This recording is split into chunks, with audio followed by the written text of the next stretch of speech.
2 Kings chapter 7 verse 2. The officer assisting the king said to the man of God, "That couldn't happen, even if the Lord opened the window of heaven." But Elisha replied, "You will see it happen, but you won't be able to eat any of it." Leper visit the enemy camp. Now there were 4 men with leprosy sitting at the entrance of the city gate. "Why should we sit here, waiting to die?" they asked each other. We'll starve if we stay here, and we will starve if we go back into the city. So we might as well go out and surrender to Aramean army. If they let us live, so much the better. But if they kill us, we would have died anyway. So that evening they went out to camp of Aramean, but no one was there, for the Lord has caused the whole army of the Aram to hear the clatter of the speeding chariot and the galloping of horses and the sound of the great army approaching. The king of Israel has hired the Hittites and Egyptians to attack us, they cried out. So they panicked and fled into the night, abandoning their tents, horses, donkeys, and everything else, and they fled for their lives.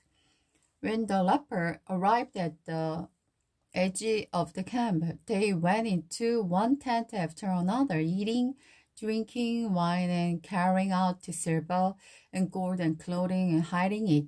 Finally, they said to each other, "This is not right. This is wonderful news, and we aren't sharing it with anyone. If we wait until morning, some terrible calamity will certainly fall upon us. Come on, let's go back and tell the people at the palace."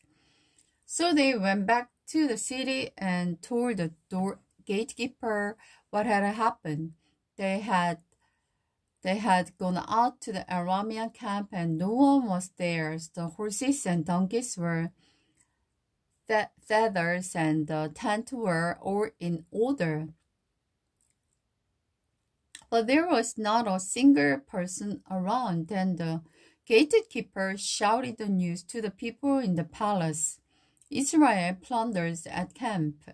The king got out of bed in the middle of the night and told his officer, "I know what has happened. The Aramean knows we are starving, so they have left their camp and have hidden in the field. They are expecting us to leave the city, and they will take us alive and capture the city."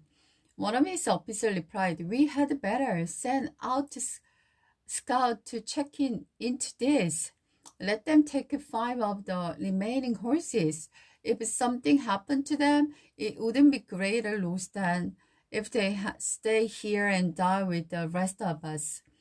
So 2 chariots with horses were prepared, and the king sent scouts to see what had happened to the Aramean army. They went all the way to the Jordan River, throwing a trail of the clothing and equipment that the Arameans had thrown away in their mad rush to escape. The scout returned and told the king about it. Then the people of Samaria rushed out and plundered the Aramean camp. So it was true. The 5 quarts of the fine flowers were sold that day. Half an ounce of the silver and 10 quarts of the berry grain were sold for half an ounce of silver, just as the Lord has promised. The king appointed his officer to control the traffic at the gate, but he was knocked down and trampled to death, and the people rushed out. So everything happened exactly as the man of God had predicted when the king came to this home. The man of God had said to the king, "By this time tomorrow, in the market of Samaria, 5 quarts of the fine flour will cost half an ounce of silver. 10 quarts of berry grain will cost half an ounce of the silver." The king's officer had replied, that couldn't happen even if the Lord opened the window of heaven.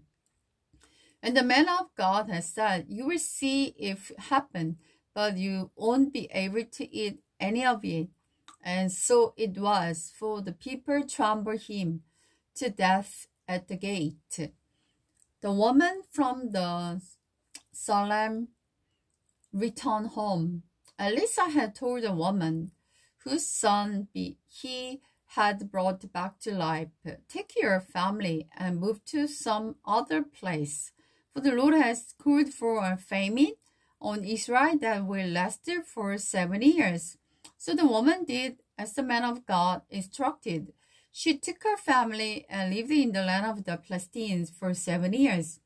After the famine ended, she returned to the land of Israel. She went to see the king about